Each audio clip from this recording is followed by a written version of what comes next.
And just like that, it's another episode of Moonhawk Studios Presents. And I am your host, Mac Paladin. Of course, joining me in the studio are my good friends Adam. Hello. We have Kevin in the house.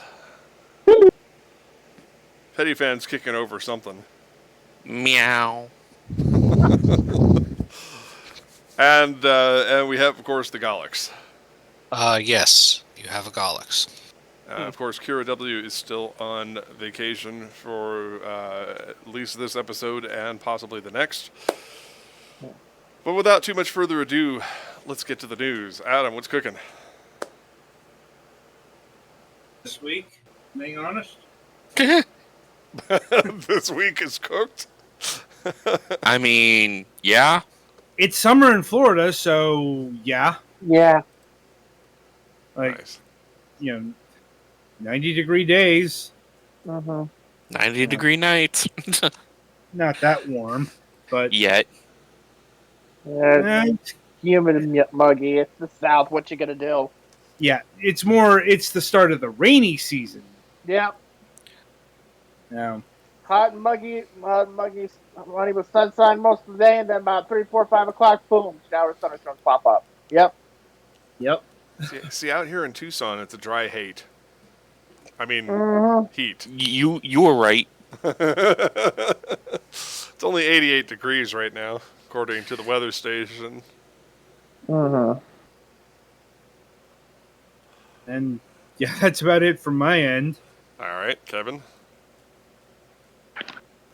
No, nothing really big happened around here.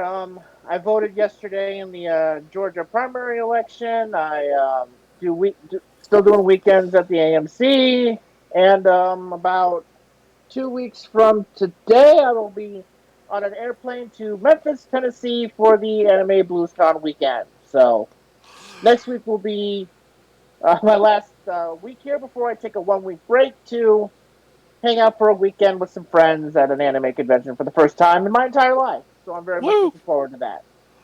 Okay, I got to say this since we don't have a dedicated politics section anymore, and since you kind of peripherally brought it up, how about that race between Kemp and Perdue for the Republican nomination, huh? That was a destruction. Brought to you. It was a destruction of David Perdue. Brought to you by the Atlanta metropolitan area. That was unbelievable. 50 points. Yep. Again, brought to you by the Atlanta metropolitan area because there was probably some crossover voting because they wanted to pour the salt, if you will. Because, like I said, we already had our Democratic nominee locked up. So in Georgia, you can request any ballot you want to. Well, there you go. And it's easy to. It's easy. Just they give you like a voting card, and you put it into the machine, and it brings up 3 options. You actually go up to the front when you sign in to either have a Democratic ballot, a Republican ballot, or a non-affiliated ballot. So chances are you could be a Democrat and yet still click on a Republican ballot and vote in the Republican primary.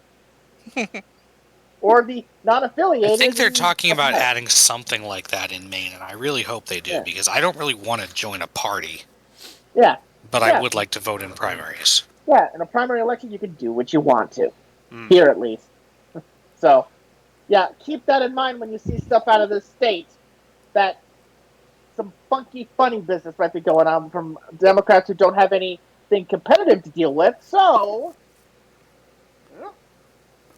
Such is life, right? Yep, but that's what's going on in my world. Next. Yeah. All right, Petty fan, what's cooking? Large window air conditioners are fucking large. Well, you almost made it to the 5-minute mark. Yeah. He says as he looks at the clock and it's 4:38. Podcast. Well, I have my Twitch here and it has it at like 4 minutes 50 seconds, so like 10-15 seconds. Yeah, missed it by that much. Good job, buddy. Thanks a bunch. Anytime. But yeah, we got a new window air conditioner unit, but we have problems. Oh? The previous one that is sitting in that window seems to have settled. Oh boy. So we're trying to figure out how the hell we get that thing out so we can put the new one in, because it's a 220 volt air conditioner, so we kind of can't just shove it in any window. Well, So shoot. yeah. Also, the whole problem with it being over 150 pounds. Well, that's also a problem. Yeah. Like I mentioned on Fragments, the option of just kicking it out the window is very, very real. Well, I mean, if it's broken, right? If it's no bueno. Yeah. And it's not, it's not like it's above a walkway where anybody could get hit. If anybody's that deep on our property, then they deserve it? God, it's gonna be awful. Probably. So It's probably going to be a very big mess. you guys are gonna try to push it out the window, and there's gonna be like some weird drag coefficient that pushes it back in through like the downstairs window or something. Yeah, or it just bounces and breaks the wall. Oh boy. My biggest concern is actually, okay, so it's settled, so is the window frame still going to be able to support the new one? That is an excellent question. We will find out when we get the old one out. Time to get some pressure treated 2x4s. Yeah, so hopefully we can get this sorted out before before June 7th, because that's the deadline to return it to Best Buy if we need to. So it's gonna be a fun weekend. Anyway, other than that, not a whole lot other than Digimon cards. All right, Alex. Next.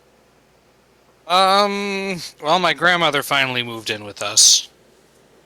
So this week has been, every day it seems like a piece of furniture is moved. Oh boy.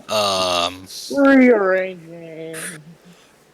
Yeah, and luckily she's not she is a fairly small and quiet person, so it hasn't been that big of a deal, but it's still an adjustment.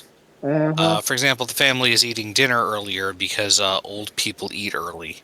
And they're also or up go at to- like 3 in the morning. More relevantly, old people go to sleep super early, and yes, she gets up pretty early too.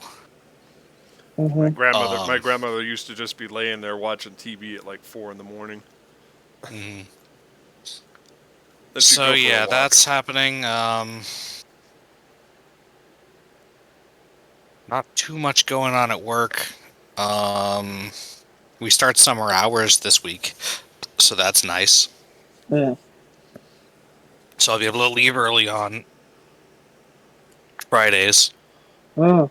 I couldn't go to my local Digimon pre-release, but I'm hoping that they'll have the actual main release stuff soon at friendly local store. And I am trying to defeat my bad history of getting to very close to the end of games and then not actually finishing them with Super Robot Wars 30 as we speak. Oh dear. Because I do that with a lot of games. Well, it only took us like 60 weeks, but we finally completed MS Saga together. So there's that. I mean, Well, see, if it was me, I would have, instead of going to fight the final boss, I would have made sure to do all of the cleanup stuff. Even the stuff that was a pain.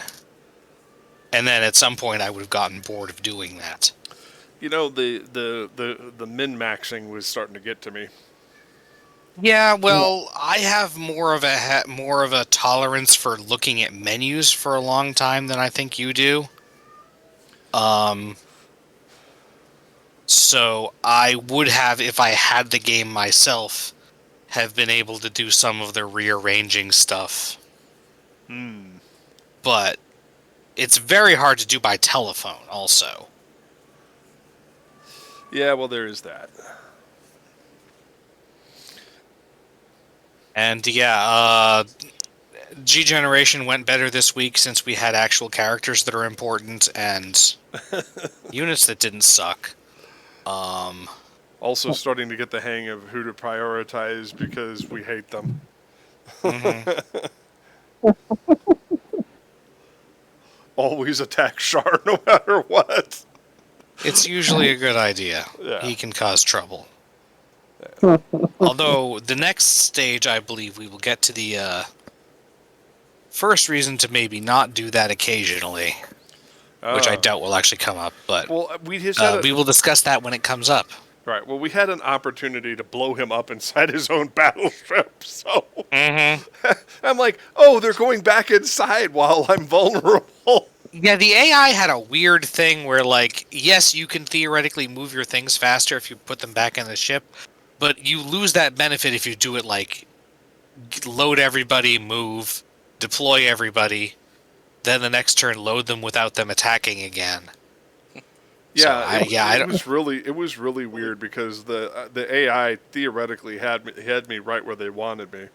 Mm-hmm. I could have lost that battle very easily, and the AI just decided to park him in the hangar, and I'm just like inside the ship that was already down to a third of its health, Yup. and I was like, okie doke.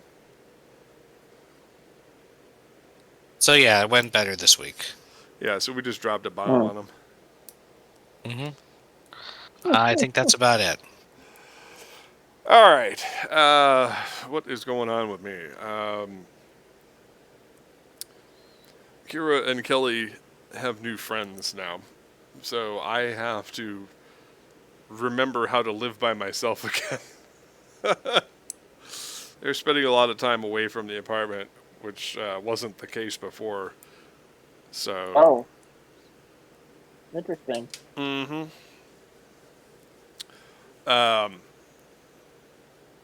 So now I'm like, what do I do? It's like, well, I have a podcast. I could play City of Heroes. I could go to work. I could work on this art. I could work on this artwork that's been due for like 4 years. I could write a comic script. It doesn't really help my ADHD when things change and I suddenly have, quote, more free time on my hands.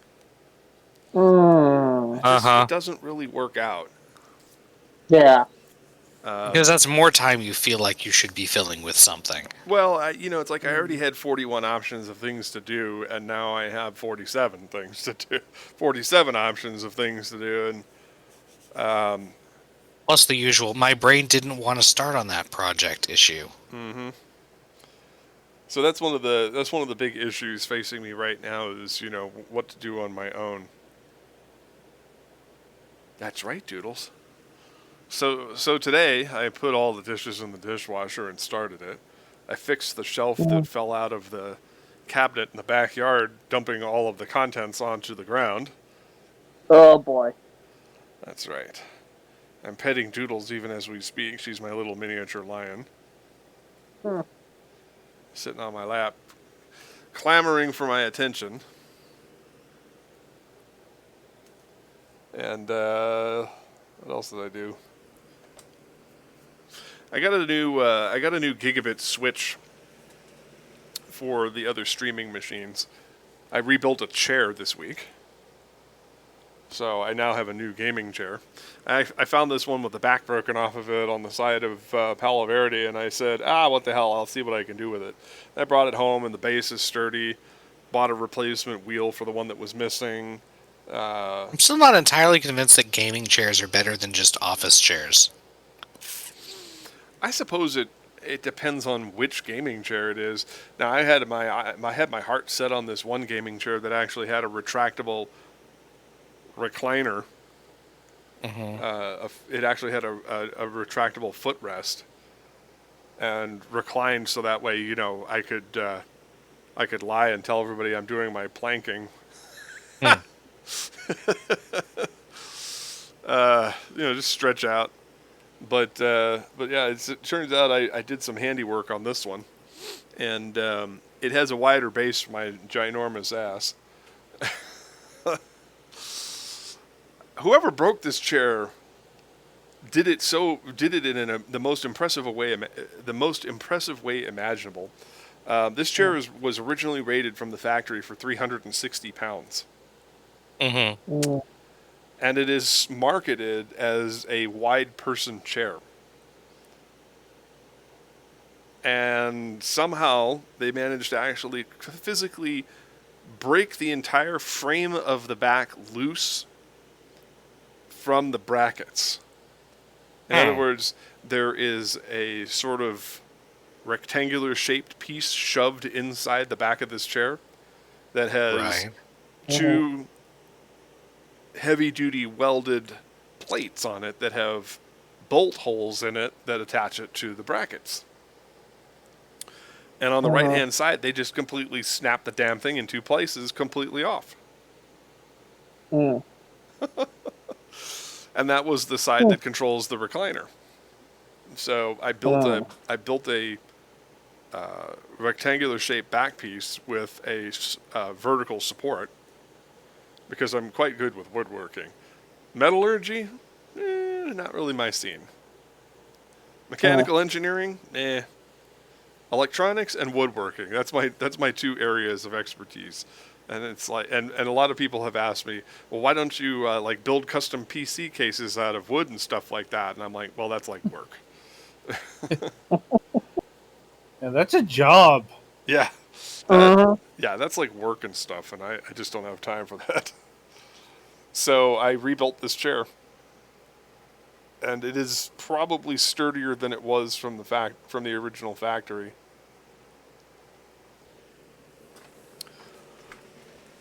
I am trying now to get Kira to take my an extended loan on my DX Racer chair instead of the gargantuan clusterfuck that is the chair she currently sits on. But she is resistant to coercion. I'm like, look, you're a game streamer and you're vastly more successful at it than I am. You need a gaming chair. That's what everybody in the industry is telling me. You need a gaming chair. You need to look like a professional gamer. I'm not telling you got to wear a suit or anything like Chadwick, but you gotta look like a professional gamer. You gotta have the gaming gear. I don't know. I think gaming chairs are overrated, but if they work. Well, I'm just saying. I had a channel review done on me by a guy who does social media, and he was like, "No, bro, you got to have the gaming chair." And I'm like, "Okay." Not like I don't have a dozen chairs sitting around this apartment that I've collected over the last several years. Other than that, we're still moving forward on films and stuff like that. But yeah, I got a gigabit switch, so now I can actually output. I can actually output Paladins and Overwatch at least 720p. So that's good. Because for some reason I was streaming to Trovo and it was forcing my bit rate down, and it was like, yep, 480 is your source. And I'm like, you are crazy. So yeah.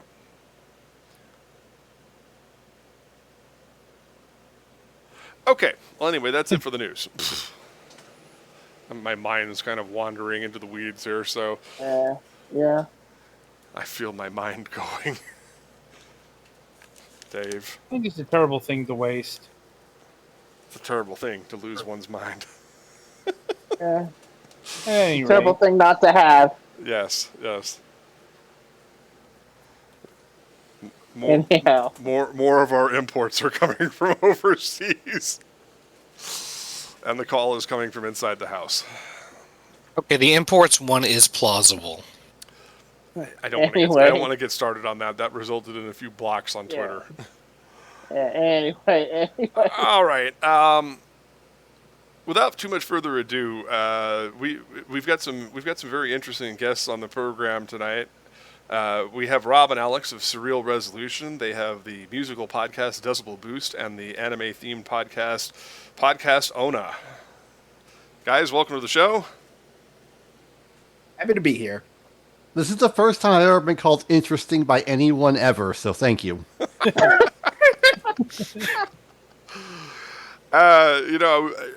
I was trying to do a little quick research, and I found out that was not the way to try to get into you guys' stuff. So I have a better idea. Why don't you guys tell me who you are and what you're all about? Trying to figure out who wants to go first. How do you describe mysteries wrapped in riddles? Surrounded by enigma.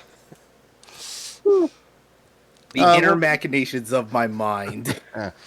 Yeah. So, yeah, we're basically just, like, in the most simplest terms, a multimedia website. We've gone through quite a few changes over the years.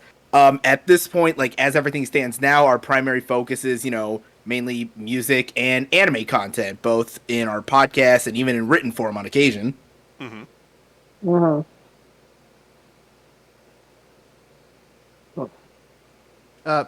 Yeah. Yeah, I'm pretty much, at the top, of course, Alex, second in command. Can you tell we don't do this often? Yeah. Well, as I tried to indicate before the podcast started, this works better if we treat it like an informal conversation where we're like, so what do you? We just met at a party. I know this is very difficult to fathom, but just go with me on this one here. Interesting party. Okay. We met at the Punch Bowl, and I'm like, so what do you guys do? Wait, the Punch Bowl? I would be over where the chips and salsa are. Okay, well, I'm just. They're next to the punch bowl. You can tell that I've never been to a modern party in the 21st century. Yeah. So All right. that's basically the gist of what we do. It's mostly audio content. What we do first and foremost as a priority, either weekly or bi-weekly in my case. Sometimes we do twice a week in the case of a regular show and a show about albums that came out in the month. Yep. Can you believe we've been doing this for over 5.5 years? Wow, that's impressive. Yeah. Yeah. Well, I mean, there hasn't been a shortage of topics and conversations to talk about. No, there hasn't. There's always In something either new every week. section. Yes. There's always something new. There's always something new. There's always something new or something very stupid. Yeah. Sometimes both. Yep. A lot of times both. All right, I see this is going to work a lot better if we go with some structure. So I can already hear Adam rattling his note cards. So let's go ahead and turn this thing over to him. Fair enough. To be fair, I was trying to think of something because my mind got stuck on the whole gaming chair conversation. Yeah. Well, you see, You can talk about that. Now, before we get started, let me clarify that just a little bit. Now, as a Twitch streamer, I am required to be more visual with my audience. So I am on camera, and I have several of them. I just don't do that here on this podcast because traditionally, for the last 15 years, we have been doing this as an audio-only thing. So I just wanted to clarify that making this chair look cool and having a cool story behind it is necessary for my particular area. Anyway, proceed. Fair enough. Yeah, I'm just thinking, like, I'm sitting here in a gaming chair myself. Maybe I should get an office chair. Also, I don't know if anybody watches Action Button Reviews, but I was thinking about that video essay they did on Cyberpunk 2077. An ungodly number of tangents about gaming chairs versus office chairs. Like, just so many. Well, I do have this $1,200 office chair. How much? Okay, all right. Chairs, good office chairs are expensive. Sometimes it's worth it. Sometimes the best shows we've ever done involve tangents. So let me just cover this one real quick. So I was at the Goodwill one day and I was looking for a new office chair because as Adam will note, I used to run this show from a closet that I turned into a sound booth. Yes, he did. And I needed a small chair that would allow me some room to stretch out in this closet when I was sitting there doing the podcast.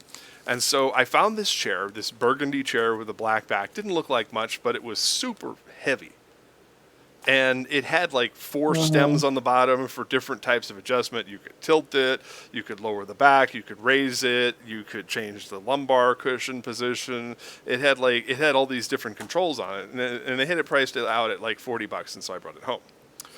And when Kira Varias and Kelly moved in with me, I gave that chair to Kira, and she sat on it for a while, and then one day broke the mesh back. It has a separate inlay, so there's this sturdy, firm, hard plastic back on it, and then there's this mesh inlay. And the mesh inlay has a plastic frame around it, and she somehow cracked the frame of that. So we pulled it out, and I said, "Well, hell, there's information on the bottom of it. Find out how much it would be to replace this piece." So she looks it up, and she gets a hold of the company, and lo and behold, the replacement part is $400 because it's a $1,200 ergonomic office chair. Ooh. I could buy a PS4 with that kind of money.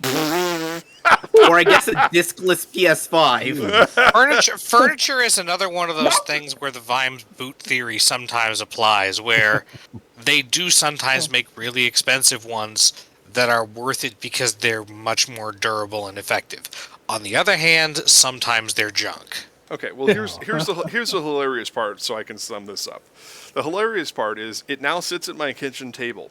I rebuilt the back of the chair. I said, fuck that with that $400 nonsense. I paid $40 for this chair, but it's a $1,200 chair, so I don't want to throw it away, and I can still sit on it. So I took an old pillow and a pillowcase and cinched it to the back of the chair, and now I have an easy chair sitting at my kitchen table. You know, if it works. Yep. Oh. Well, now I'm gonna have to think twice about that $10 living room chair I saw at Goodwill the other day. Well, I mean, my original DX Racer chair was $250, and I got it for $8 at Savers because it wasn't priced. You know, I'm kind of good like that. I found a $3,500 Sony Bravia rear projection 1080p TV by the dumpster on my my 41st birthday. It worked. Yeah. Anyway, I think we have a show to do. Adam, why don't you take it over, and I'll just put my microphone up and stop talking for a while. If you wish. Like, or unless you think unless you're finding this entertaining. no, I'll take over. All right. Sounds like a plan. All right. I'm sure our guests are entertained, though. I'm sure our guests are entertained. Quite. Yes. I'm taking notes about this for later. You're going to talk about on your show. We were interviewed by this guy. He was totally unprepared, but he had plenty to say about office chairs. Look, I'm just saying, I might need the notes, because I actually had to do, like, some repair work on my chair recently, because you know how, like, sometimes with certain gaming chairs, if you have it for long enough, at a certain point, the piston breaks. Oh, God, yes. And it starts doing that thing where, like, no matter how much you try to, like, adjust yourself, it just keeps sinking on you. Mm-hmm. So I only recently got around to actually, like, replacing that thing. And now I don't have the sinking problem. Well, you know, when you spend $300 for a chair and you can replace the piston for $18, but you don't know how much labor is actually involved, it sounds like a good investment. Thank God for YouTube tutorials. Indeed. All right, for realsies, Adam, please take over this show. All right. So if we're done with the vaudeville routine, if we're done with the vaudeville routine here. Anyway, getting on point here. The bottom line. Right. So why don't you tell us the origins of Surreal Resolution? Because as I understand it, both of you came in later in the story here. Right. Do you want to go first, or? Yeah. It actually goes back a little bit long before that. The site that we were a part of was quote unquote founded or launched in 2016. Yeah, it was 2016. actually launched after we shut down a previous website with some other folks that we have known for a couple of years. We wanted to branch out, do something different, and after formulating some ideas for, I think it was, I want to say 3 months or so of planning, we launched the site in it was in September of 2016, I believe. That's about, yeah. Yeah, and it all started to grow into a sort of hub of different, written content and audio content. We had a focus on video games, but that sort of went away when some folks left. We're not going to get into that. Then Rob basically took over as the head guy during some executive changeover. Right. Turnover. Yes, that's what I meant. Yeah. And, words. But yeah, I think Alex was with sort of like the people who originally started the site way before I came into it, because I kind of came into it around the time the site started. Like, it did start mainly with gaming content, and I, through some connections with some mutual friends that were also part of the site, I started talking with the original founders. I'm like, yo, I could totally do like a music podcast for the site. And that basically started about the same time the site proper started. So yeah, I've pretty much been running that. And then once everything switched over, I was trusted to pretty much carry the site from there, like in, a leading position. With, of course, Alex as my very reliable second hand. Mm-hmm. And occasional overseer of trying to fix things whenever something breaks. That was a fun couple days. Sounds like there's a story there. Like somehow it involved Dr. Oz. Okay. Of all the people. I'm not going to give you context. It was very annoying. It took a while to get fixed. WordPress is the most reliable platform, but it's what works for us. And how? Okay, like I'm not even sure how to react to that. We've had our own problems with WordPress. Don't go looking for the show website anymore. Yeah, it collapsed on itself. Though I don't like. Technically, we were using a fork called Comic Press, I think. Well, yeah, but it was a theme made for comics for WordPress, and I don't know if it was WordPress hacking that got us or what. Because one day I just tried to go there and it just was like, yeah, you're denied. Right. Yeah. It's like you can't be here no more. Yeah, and then the host was like, you got to pay $3 a month for every email address that you have. And I was like, oh, the hell with that. So, down until further notice, let's say. Like, till we get a Skillshare sponsorship, I guess. Yeah. I mean... Squarespace. Put that Wix page together. Yeah, whichever one of those... How many of those website builders are there now? I lose track after like however many YouTube videos I watch. Too many. Tell me about it. It's like, hello there, HelloFresh. Good to see you for the 15th time today. Anyway, so in terms of your podcast production, what made you settle in on music and anime? Those are some pretty disparate interests. I think it's mostly because it's a bit of a common interest that specifically we share. I know a lot of other people share. Though the music show began in 2016, that's one of the first major quote unquote productions, which there's no production values in what we do. It's very, very, very, very dirt simple stuff.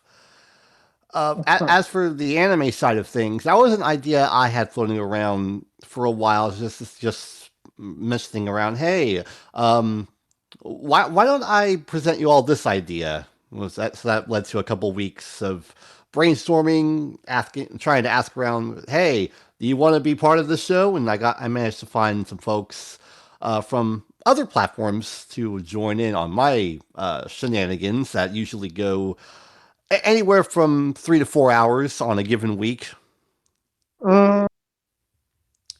Yeah. And I edit all of that minute by minute to make sure there's no heavy breathing, no excessive, noise in the background. I have to do a whole lot of cuts. It's what I went to college for, audio production, and this is what I'm using it for, but I'm doing a damn good job of it.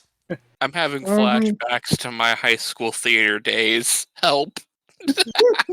Do I want to know? Or is that better left untouched? I ran the soundboard for my high school theater productions. Yeah. Everybody who messed with their mic, I wanted to hang them by the fly system.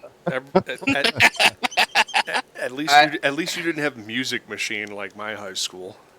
I was the music machine. No, I mean it was a group of students, usually juniors and seniors, who did singing and dance numbers. Wearing white pants and blue sequined vests. Oh, sweet lord! Yeah, it's some strange areas this episode. It was a tad provocative for a lot of content. Yeah. You bring up soundboards. Now I'm just remembering like the 2.5 years when I actually worked as like an on-air DJ at my university's radio station. Just looking at that soundboard, how the hell did I ever figure out how to work any of this? I think I hear or Adam having flashbacks now. Yeah, I did college radio, which led to this. Yeah, it's weird how I always kind of wished I did. I was listening to Adam's show one time, and he just burst in with this Cobra la la la la la la thing, and I was just like, I don't know why, but I need him on my podcast now. It went immediately. It was like the lead into a commercial break, and I was just like, see, now that's the kind of what the fuck I need on my program. Yeah, a good dose of what the fuck always helps. Which is funny because he became the most structured part of our program. Life is strange. Well, that's also because I have to interview a lot of people in, professional settings, let's say, these days. We're professionally unprofessional, so, Not just professional in terms of, the video game people. Oh, I know. Anyway, getting back to the programming of Surreal Resolution, so what's the format and who are the hosts of both programs?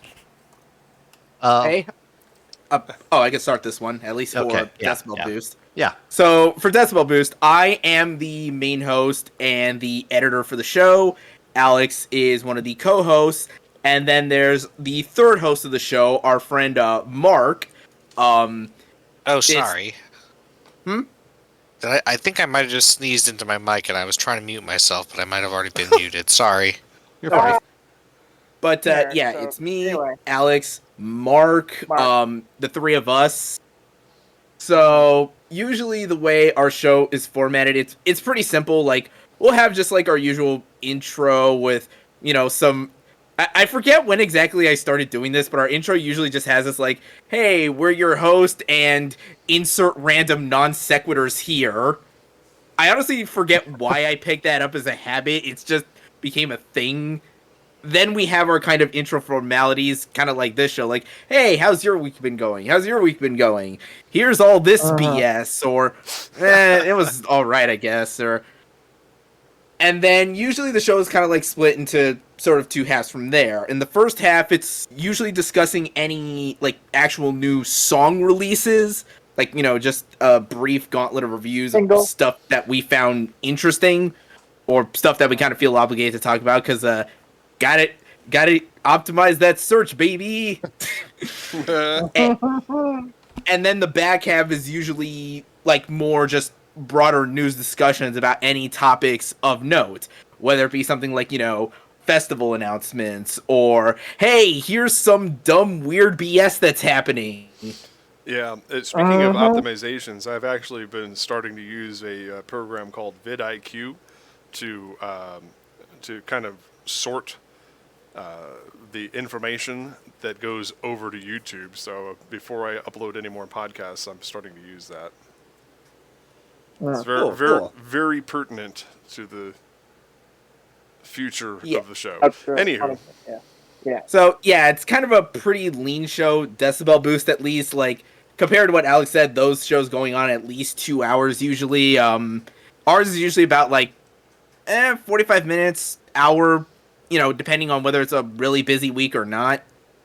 And then of course there's the monthly album roundups, which usually consist of the three of us discussing whatever albums we were listening to in the past month. Usually whatever we recommend the most, whatever we actively want to stay away from, and any other sort of curious oddities that work their way in between. And those are usually like much longer. Like those could be like usually an hour minimum or like an hour and a half. I think there might have been a 2-hour one at one point. I think so. We have done some shows where we do like a group review of sorts, or a group discussion of a particular album, good or bad. Though we haven't really done any bad album reviews lately, which is probably a blessing, because we don't need more manias or the big days in our lives. Oh, the horrors. Well, hopefully this streak lasts. You never know when another bad one will show up. Oh. Yeah, I'm pretty sure we all, like, to anybody who pays attention to like the music world at large, we do have we're definitely doing like a group review on the next roundup, and if you've been paying attention to the charts at all, you could probably figure out what it is. Yeah. Yeah, it's going to be interesting, because we all have 3 different perspectives from 3 different outlooks on life, but that's more of a, larger scale discussion. But yeah, one thing we used to do is award shows. Not anymore. Award shows are dead. We killed them. You're welcome, everyone. Yeah. Yeah. I mean, I just cannot even pretend to care about the Grammys anymore. Yeah, I mean, it's the same old thing, and it usually ends in a wait, what? Okay. That's the show. Bye. Yeah, that's been pretty much the Grammys for the last 5 years, and the VMAs. Yeah. Which... 5 years? Shoot, I could probably think of it much longer than that. Wait, the VMAs still exist?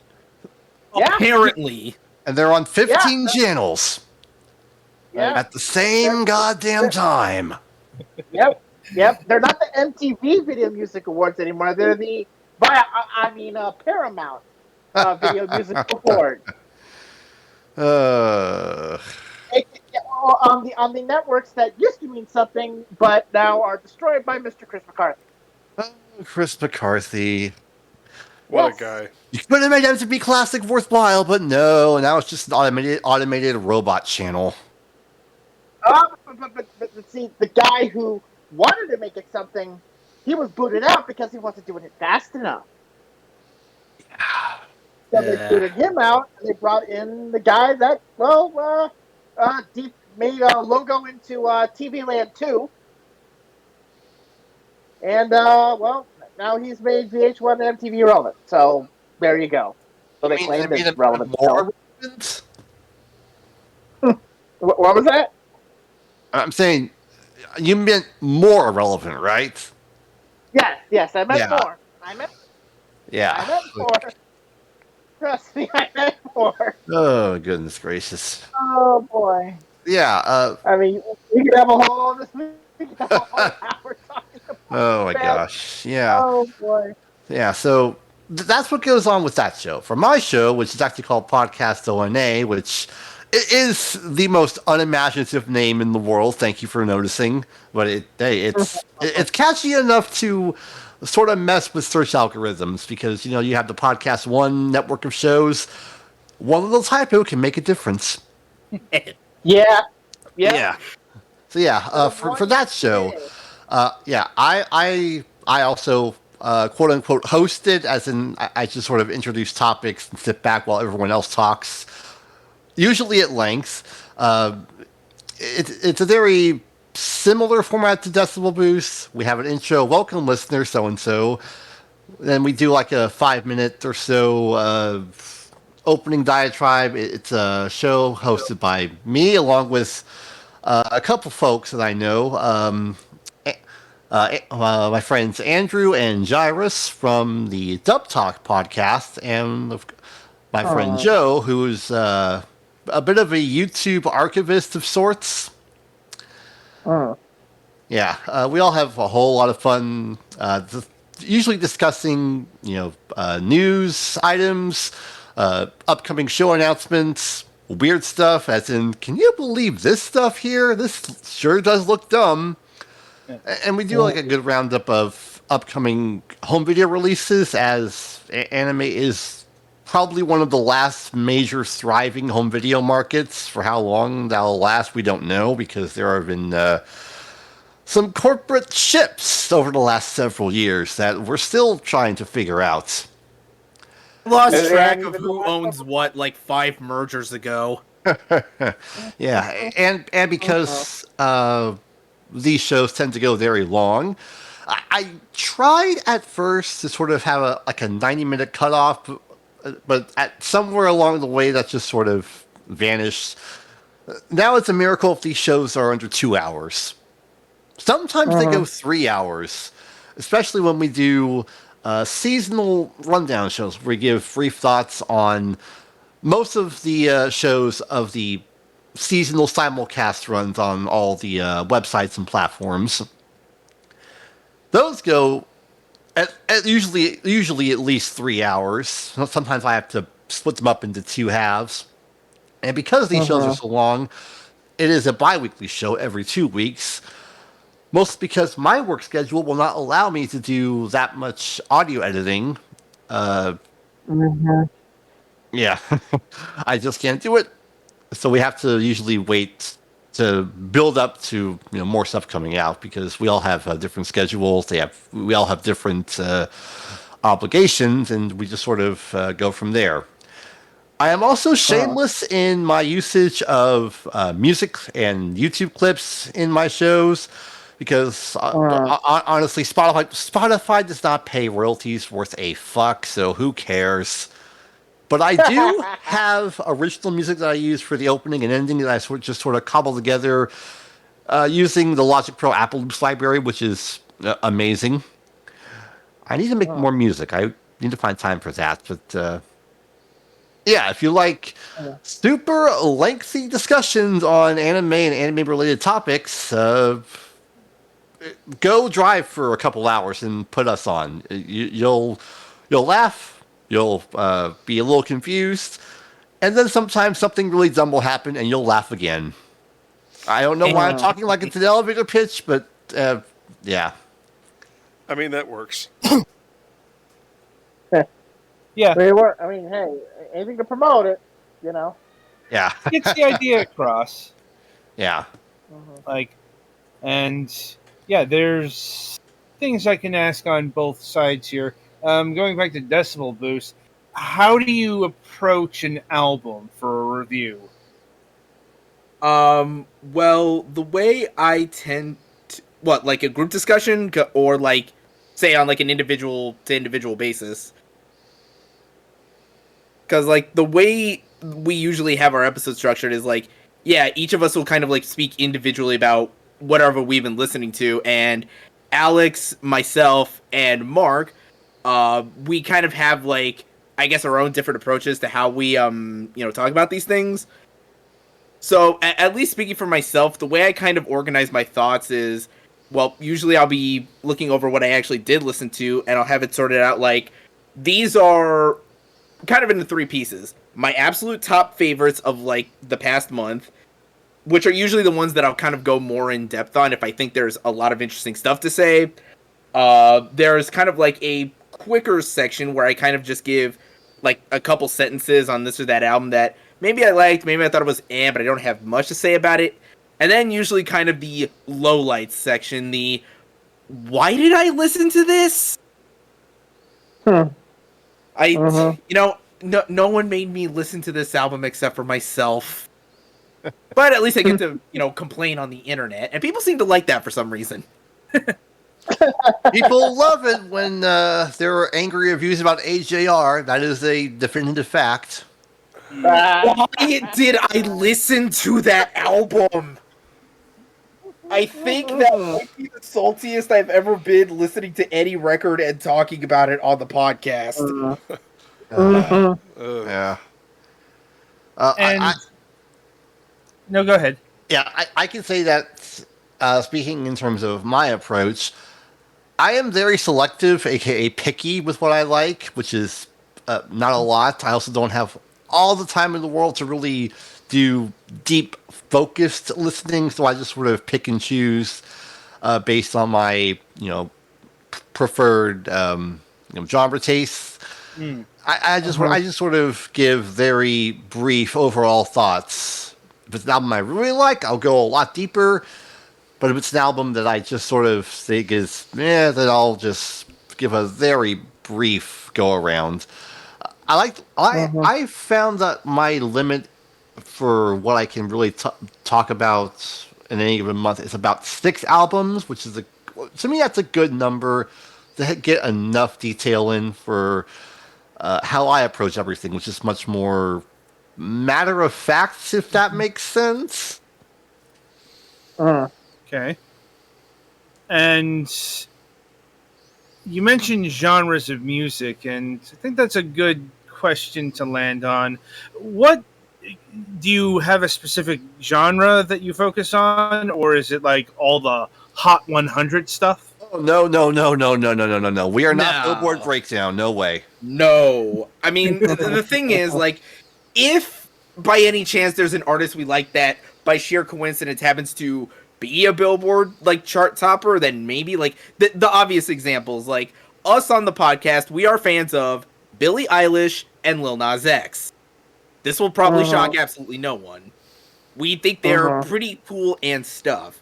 But outside of that, our stuff kind of just like, okay, so I obviously listen to, quite a lot of metal, but I also think like between the three of us, we've kind of picked up a lot of, other tastes based on, anything from, other hobbies to, say, for example, the fact that all of us are fans of Adult Swim, and their musical output tends to cover a pretty, wide range. Like, of course, there's metal. There's also, electronic, indie rock, a lot of hip-hop. Yeah. That's kind of what happens when you're in, like, one of the essential epicenters of the genre in Atlanta. Yeah. Uh-huh. Yes, sir. And, certain people have, like, every artist on speed dial. Yeah. Yes, of course. Pretty much, yes. Yes. Now, is the inverse true? Are there any kind of musical genres you don't cover, like, say, rap, country, what have you? We have dipped a little bit into most of the main genres. The one genre we've all talked about is usually rap, R&B, and hip hop. That was 2 genres. Yeah, like for me, I like to dip into much more quote unquote contemporary genres, mostly rock, sometimes pop. I can't say I've ever done a lot of country music, but it has come up. We have done even bluegrass from Sturgill Simpson. We've talked a lot of electronic. I don't think we've ever done jazz or classical, though. So I think the more obvious ones we're not really going to go into. But there is a good assortment of genres that we do tend to talk about if the album is something that piques our interest. Well, I mean, the thing about jazz is, like, I think on occasion we have, like, but we've talked about bands like Bad Bad Not Good, for example. I'm pretty sure we've talked about Kamasi Washington before. And, of course, there's been a handful of times that we talked about, Colin Stetson. Like,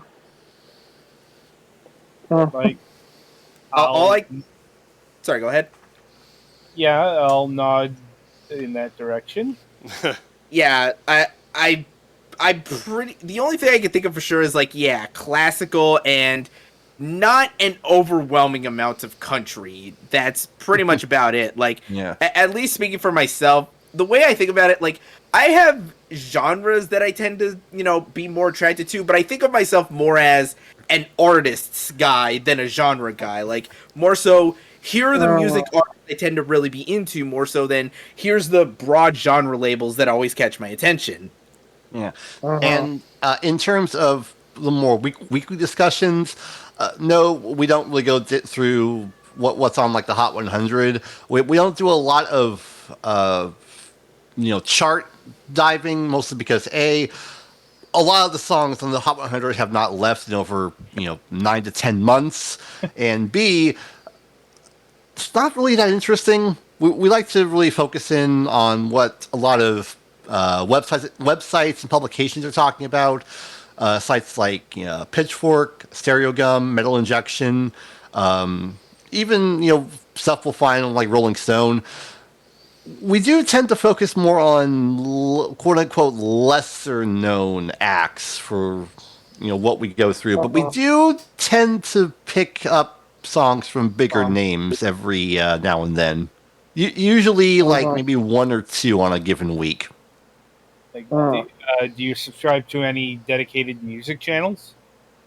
Does Fantano count as one? Because I think we all follow Fantano here.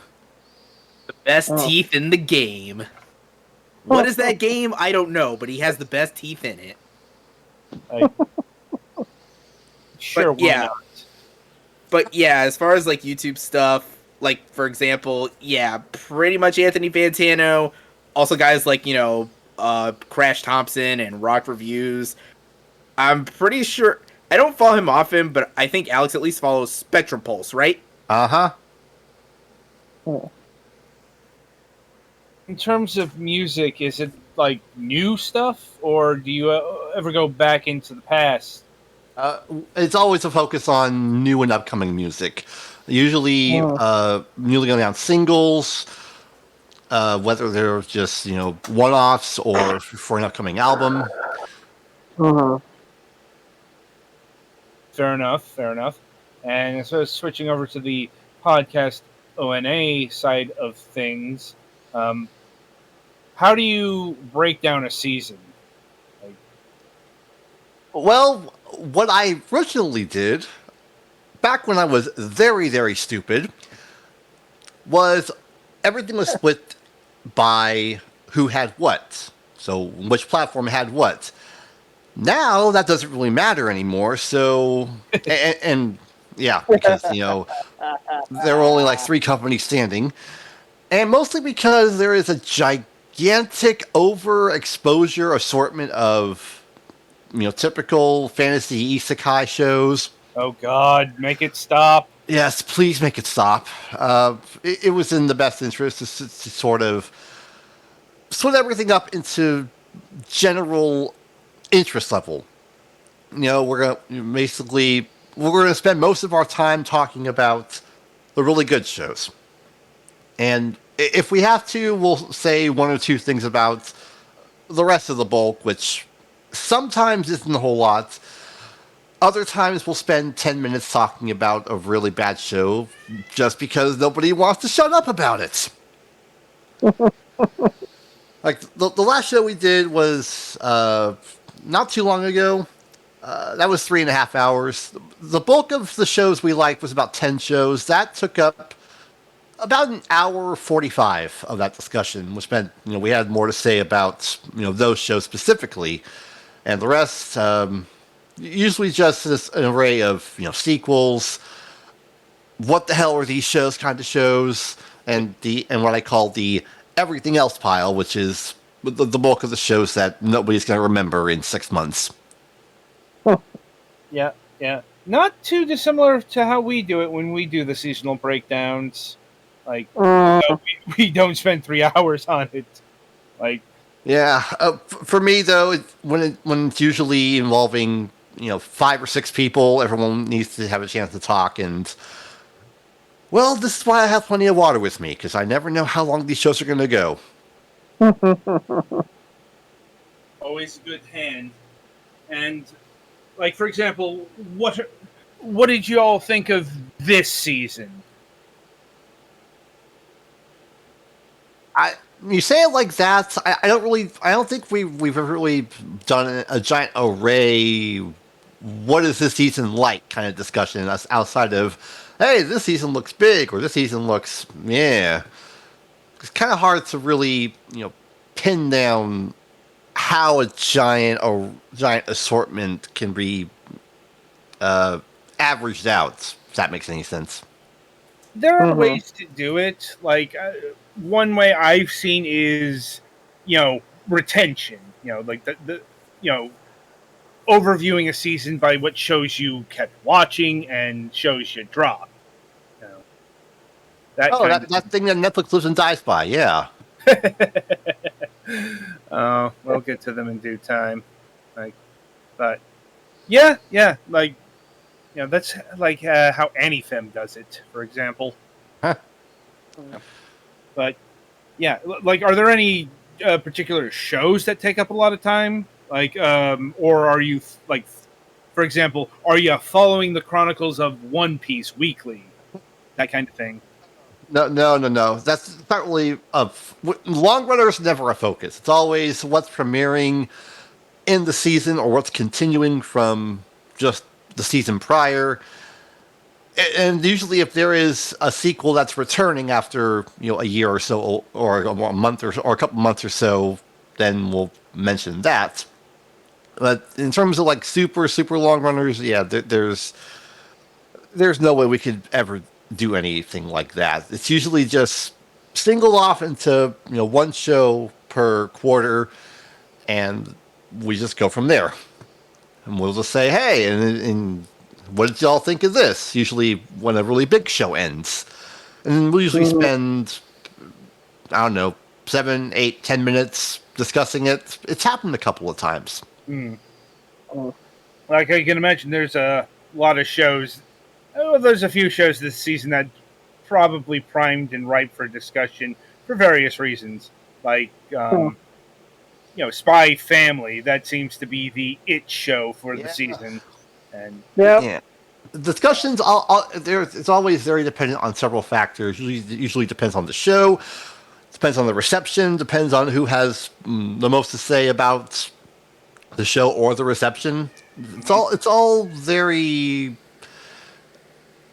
It's yeah. There's not an exact science because for example, there's a lot to say about, say, Birdie Wing. Oh boy. Yes, there is a lot to say about how absolutely insane that show is. I need to get around to that one. Yeah. Like, the only animes I'm watching this season are Spy X Family and Yo Boy Kong Ming. Yeah. It's all very dependent on the variables. And whichever leads to the most discussion, then that gets the most of the focus. Which is sort of why I decided to split everything off and just have like a cutoff of, okay, here's all the stuff we don't care about. We'll just put it all at the end, and we'll talk about these 20 or so shows for 30 minutes before we sign off. Right. I mean, because there are a lot of shows in a given season, and really no plausible way to keep up with it. Now, shifting back to Netflix, do you cover Netflix shows? Because, Netflix has had anime that has premiered this season. Yes. You might not have noticed, but it happened. Yeah, they do count. It's a little weird to keep track because these shows premiere whenever the hell they want to premiere.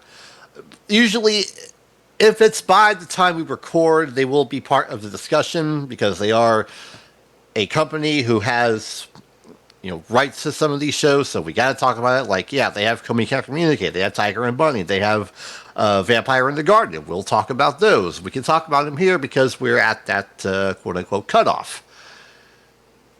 Like, they just premiered the second season of Ghost in the Shell SAC 2045.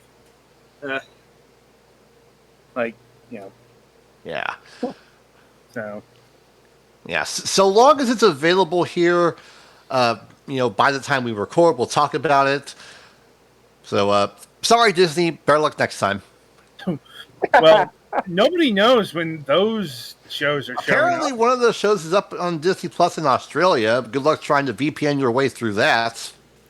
It just doesn't work. I don't know why. Look, there are easier ways to access Black Rock Shooter and Summertime Rendering. Like, just go to certain sites because that's what people do when the streaming jails happen, let's say. Yes, there's always a way. There's always a way. I know. Turn the right corner in Cincy, you can find anything. Yep. Arr. Yeah. Hint, hint. Yeah. Usually in my case, honestly, I'm just too lazy to pirate. I don't like dealing with torrent clients, having to sometimes wait for certain amounts of seeders to actually get it up there, because I don't want to wait in some cases 4 hours just to get a freaking archive download. Well, I mean, these days you don't even have to go to Like sites. They're actual streaming sites. They're actual streaming. But I don't like computer viruses. Yeah. That's why you have ad blockers and stuff. Yeah, ad block and secure mode. Yeah, ad blocks. And, it's not foolproof. I understand your hesitancy. Yeah, it's not foolproof, but it's much more foolproof than it was even 5 years ago. Anyway, a couple years ago, it was easy to have pop-up blowing up right in front of your face on all these streaming sites. Nowadays, if you have multiple ad blocks on your browser, not just one, but multiple ones, you can easily get in there, and it's not a problem. Anyway, so I think we are getting low on time here, so I'll wrap this current conversation up by asking if you cover manga topics as well, or is it just anime? On occasion we do. Usually when it comes to manga licensing announcements, or in the case of, hey, so-and-so author may be coming back. That might come up in a little while. Like Hunter x Hunter was teased. I'm like, honestly, I don't want Hunter x Hunter to come back. I will forever say that it is the Requiem in D minor of Jump manga until I'm proven otherwise. Look, truth be told, I'm just happy to hear that Tagashi is at least still alive. I was genuinely concerned something happened for a minute there. Understandable, but it's like his art's not going to get better. You do realize that, like, if you got sick of the talky bits that recent Hunter x Hunter issues have had, those aren't going to go away. He's got chronic health problems. Yeah, and it's like, yeah, he may come back, but how long before he runs out of gas and has to go away again? Look, the dream before this 4-year hiatus, he had a hiatus, then he came back for a couple of months, and then it's like, oh, I'm off again, and he's been off for 4 years. So, I mean,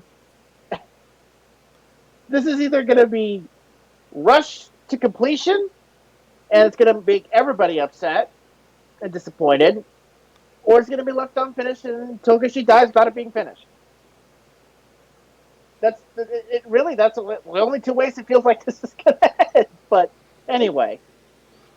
I just heard the loud clang of the church bell ring when you said that last thing. I was just like, okay. Yeah, but anyway. Right, so I'll see if my colleagues here have any other questions for you. I don't have any other questions. Adam's pretty much got the gist of it. I think I'm good. I think I'm good. I've embarrassed myself enough for one night. There's like a hard limit on that. There is? Sure. There is? You just don't know what it is. You know, Nor do we probably want to know. it's like whose line is it anyway? It's like the topics are made up and the points don't matter. Points don't matter. Wait, we were getting points for this? Man! Maybe you were, but they don't matter at the end of the day. So, Right. You know. 1 million points to Hufflepuff. I don't know.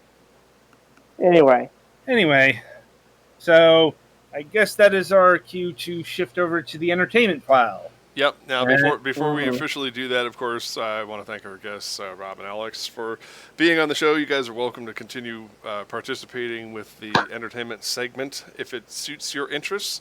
But that's it for the formal interview. So now we're going to move on to entertainment. All right. Cool. Let's see. So where to start this week? I guess Disney's a good place. Well, where to? I think since they know. own everything now. You know. Well, I mean, it's funny you mention that because their reboot thing of Chip and Dale's Rescue Rangers launched over the weekend. Good God, that is Yeah. meta. And it is extremely meta and has extremely pissed off certain fans. Oh, no, not 4chan. I'm like, that was the good part. That was the really good Oh part. yeah, no, those weren't necessarily complaints. It's not what I want. I haven't seen it, but it's not what I would have wanted in a Rescue Rangers revival because I liked the series without the ironic bits. Like I like the setup unironically, and this movie is extremely ironic about parts of it. Well, of course it is because it's fucking postmodern. Yeah. It's that, and then of course I'm watching people on social media bitching up a storm about, they had the original voice actor of so and so in the film in multiple roles. Why couldn't they get him to play this role? And I'm like, because you don't understand contracts and licensing in Hollywood. I don't want to explain it any further to anybody. I will be taking no questions at this time. Yeah, but I think Movie Bob put it really good when he said it's a meta reboot of a meta reboot because that's what Rescue Rangers was. Yeah, just it wasn't self-aware and serious and doing that meta textual humor that I've come to really fucking hate. Well, that's because absolutely everything that you do in entertainment now must somehow appease the Twitterverse. It must either be meta or be gritty, one of the two. Yeah, I'm like, unless it's Star Trek, and then no matter how hopeful they get, they're not hopeful enough. Like, yeah.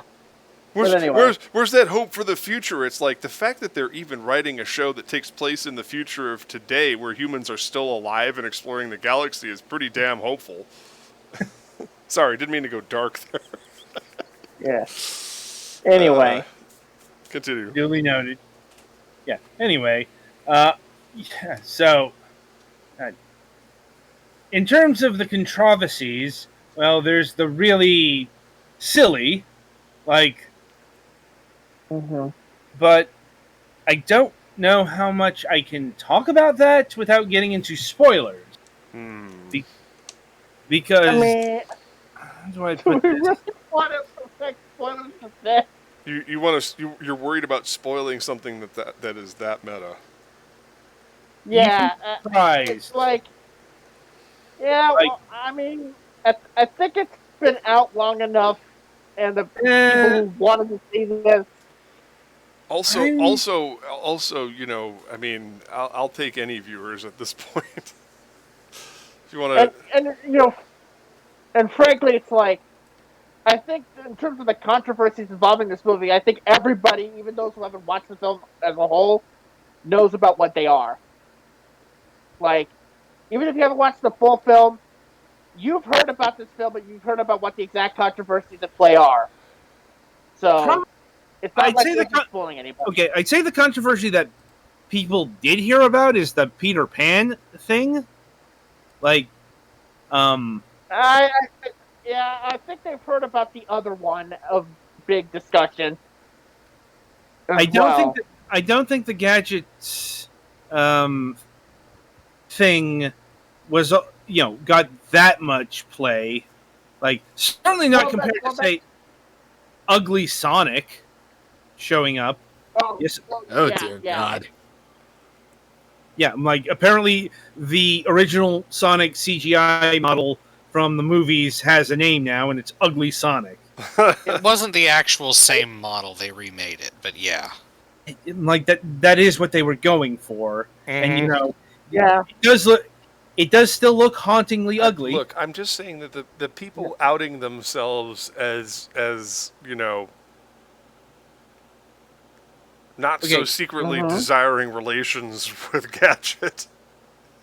I'm like, you missed the boat on that. Yeah, I know. People have been open about that for decades. No, I know, but people ask complain. Russia about it. Dear God, I get that, but that's one of the biggest complaints. There was a whole screed about her having sexual relations with the bug. I know. Yeah. Here's the legitimate complaint is that she's barely in it. Okay, here's the thing. Sexual with the what now? Yeah, I did. Okay, the fifth member of the Rescue Rangers that everyone forgets, Zipper the Fly, married Gadget, and they have kids in the new movie. Yeah. It's a joke that the Shrek franchise did, and probably did it better. True. Yeah, that's true, but the people are actively complaining about how they wanted to be with Gadget, and I'm just I'm like, it's a fucking cartoon. Look, I know, weird nerds on the internet. Yeah, this is like dealing with the Sonic fandom. Yeah, Kevin? Yeah. That joke there was because the people involved in this film are like, shocked about all of the, interspecies relationships that fans come up with, and it's like, do you realize what that would mean? And then here it is. It's like, nobody asked for this, especially involving a pretty important character. Never mind all the cult nonsense. A main character that you only put in at the end for this. I can't wait. Joke. I can't wait till humanity actually encounters aliens in outer space. It's gonna be fucking amazing. Emphasis on fucking. I'll tell you this. I will tell you this. If the aliens come to Earth looking for intelligent life, they're going to go to another planet. There's nothing to be found here. Yeah, they're... Here's they probably might kill us all instead. The internet reminds us all the time that the main reason that we haven't gone to outer space is not because of lack of resources, but it's lack of motivation. If they found out that there was slime girls 61 light years away that wanted to copulate with human men, we'd have been there already. They'd have like warp drive, and we would have been there like 15 years ago. It's not public, and at very least in private. Yeah, I'm just telling you, if there was slime girls on another planet whose sole motivation was to copulate with humans because they think we're all right, dudes would be boarding spaceships and hurtling themselves into the stars like yesterday. Or at least some kind of intergalactic species. Whatever. It doesn't matter what it is. If they express an interest in copulating with unattached males, we'd have been there. We went into more weird areas. Yeah. Yeah. So I mean this whole conversation about what people think about the pairings, the OTPs, the pairings, the in cartoons just no longer. It still upsets me on a personal level, but it no longer surprises me. Like, look, like I said, after dealing with once again the Sonic fan base or the My Little Pony fan base, look, there are a lot of fan bases on this list. Yeah, I share that. Not being shocked. I wish I could not be that jaded, but oof.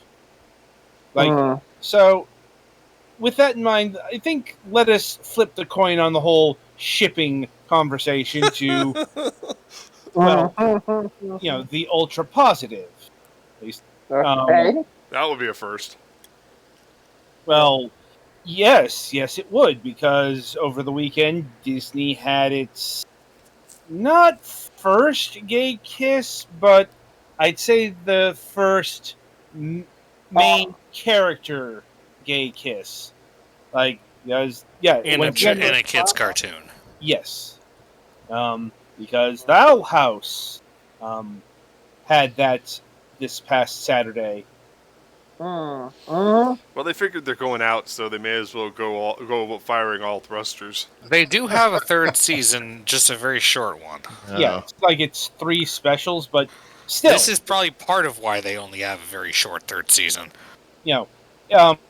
Still, I guess in real terms, this isn't particularly groundbreaking because, we've already had plenty of same-sex couples kiss in kids' cartoons since Steven Universe.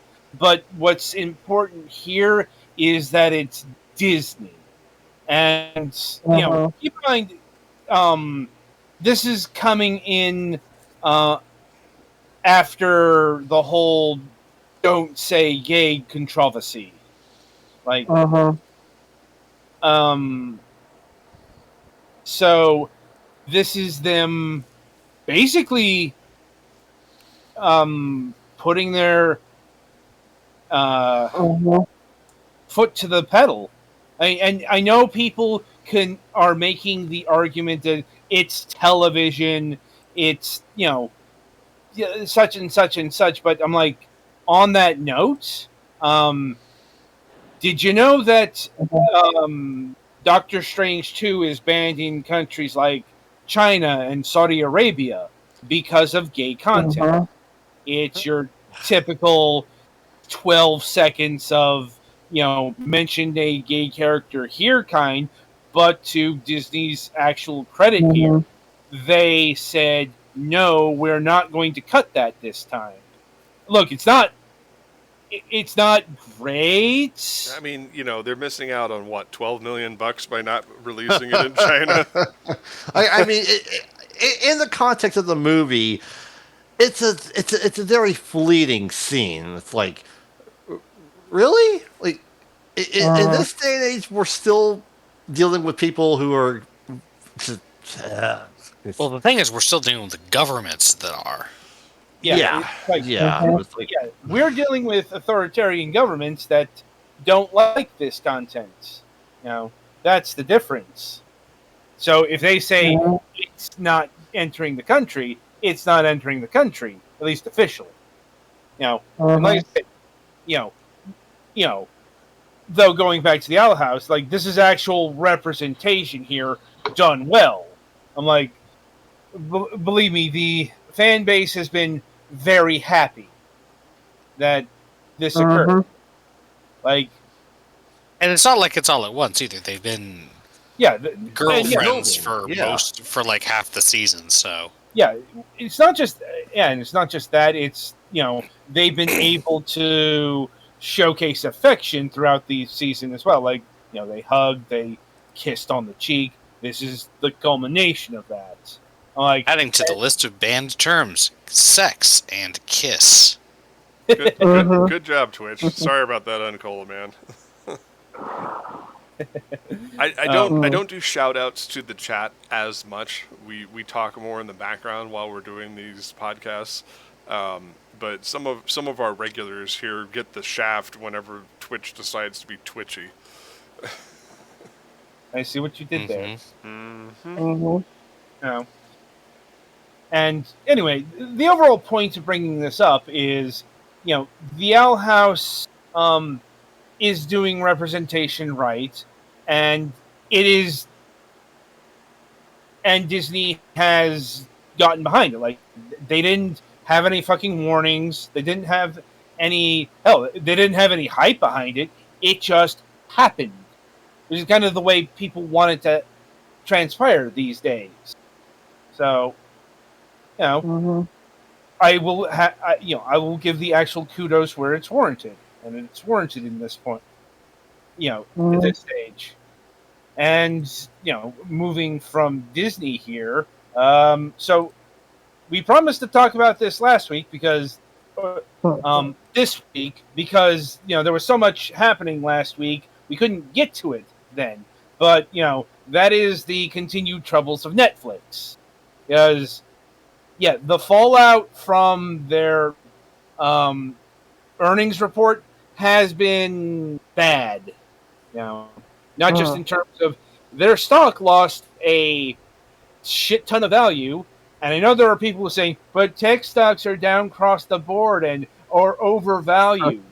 I'm like, they're doing this, by the way, more in the defense of Elon Musk for very obvious reasons. But it's like nobody said he had to buy Twitter. I'm like, or leverage his fucking Tesla stock against it, but he did it, and the market's reacting accordingly. And I'm like, in the most unsurprising way possible. Yeah, but I still think that deal will collapse. Hell, Elon Musk is hoping that. I'm pretty sure he can't afford it now, and will have to do something about that. So I think he still. I think it still has to lose a couple $100 before that happens. A couple $100. From my understanding, it's about to enter the realm of leveraged buyouts. So it's gonna be fucked either way. Well, it's like, I think the margin call is $400 a share, and it's still like $600. So it's still got a fair bit to fall, but it is still falling. Like lower. And people like it's been falling for over a month. That's not a dip. Well, that's because he's been going berserk, going into full-on Truth Social right-wing mode with everything that he's been saying. Also, and doing. Breaking every goddamn rule in the contract. So well, I know. Prior to that, Musk was always kind of a low-key quasi-libertarian centrist, and now then he's just Grimes dumped his ass. Right. Dumped him for Chelsea Manning, no There was less. a significant thing where he was quite likely trying to preliminarily say he was doing this, so that then when some of the stuff that I forget what it was that comes out is just is quote unquote in reaction to this. Well, I mean, everything about this was a temper tantrum from the start, so the fact that the true colors are being outed, such as they are, is not shocking to me. I was waiting for the meltdown, basically. Mm-hmm. Don't worry, Elon. Keep posting through it. I'm sure it's going to work eventually. It worked for Donald Trump. Yeah. Oh, yeah. Kind of didn't, though, did it? Yeah. Anyway, back to Netflix here. Right. Please. Yeah, their stock price has been in free fall as well. Like I think down 74%. Like something like that. Oh, they're such stand-up guys. I don't know how that happened. Yeah, I'm like, well, yeah, and I that's because shock upon shock, more comedians have been outed as transphobes or transphobe adjacent. Okay, it was no fucking surprise that Ricky Gervais was transphobic. Yep. Yeah, but I'm saying also John Mulaney. Fair enough. Like, though I'm not sure Netflix had anything to do with that one. No, but they're not. You see, once again, they're not going out and disavowing these creators. No, quite the opposite. Like, they had an internal memo circulating stating that, if you don't fall in line with the views associated with certain programming, it's like you can leave. And you know what? And the subscribers heard. Yeah. But by the way, that stock 6 months ago was $6.65 a share. Now $187 a share. So yeah, down 71%. That is holy shit, that is sell out as soon as you can territory. Yeah. Yeah, Robin Hood won't save you now. Well, that was never a meme stock. Like, Was that Netflix stock or was that? yeah, that is Tesla? that is the reason why Netflix is thrashing around, doing what this, that, and the other thing, and canceling projects, particularly animation based projects. With Because nobody respects animation except for the animators. yes, And but except for Nick Kroll, because Big Mouth keeps getting renewed and nobody knows why. I'm like, and to their, I not sure necessarily credit, but they also did get rid of Space Force, so that was a net positive. Seriously, Space Force was fucking awful. Like that was their Office replacement. Didn't even try it. Didn't even try it. In what fucking universe? Not this one. Like, but it's also like apparently they're going to try live streaming soon. Like, Dear God. Like, not in terms of like the Twitch live streaming, but more live broadcasts, like live stand up. Oh boy! So you can get the full transphobic experience live, unfiltered. It's like, wouldn't the world be so much better if people just said what they think? No, it really wouldn't be. I'm like, we got that going now, and the state of it. And I do apologize to Jim Gaffigan for affecting his voice in my gag there, because he's actually a pretty stand-up guy. Pardon the pun. Duly noted. But as much as I would like the transphobia to be behind the stock fall, it isn't. Well, like, not helping though. No, not necessarily, but it's like it's because they, instead of reporting a maybe somewhat stunted net gain of subscribers, they lost subscribers in 10 years. That's gonna do with a number on your stock, and get you sued by your stockholders, which is happening. And I think that's all the news that's fit to print this week. Yeah, I really didn't have anything else to add there. I think that's pretty much covered it. We'll see if Strange New Worlds manages to hold the TOS vibe through episode 4 tonight at midnight. So in roughly 2 hours and 20 minutes, I'll find out. I'm liking it so far. I think it's pretty good. It's got that vibe, but it's still definitely a much more modern show than you would expect it to be. And they're doing something right, because all of the people are up in arms saying, "Oh, they just don't understand Star Trek." And I'm like, well, you see, that tells me they're doing the right thing.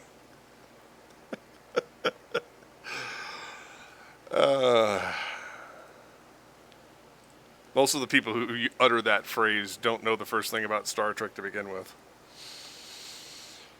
All right. Well, that's it for this show. Again, big thanks to our guests, Rob and Alex, for coming out and providing entertaining information. I will definitely be checking out your podcasts and finding out more about you. Thank you kindly. Thanks for having us. All right. No problem. Next week, we will be having, unless something untoward happens, we will be having Michael Corley. He's also a podcaster, producer, voice actor, and magician. I'm still debating whether or not I'm going to ask him to do a video segment where he does a card trick or something, just to shake things up a little bit. We'll see. But that's it for this week's installment of Moonhawk Studios Presents. On behalf of myself and the crew at MSP, thanks for watching. Stay safe out there, kids.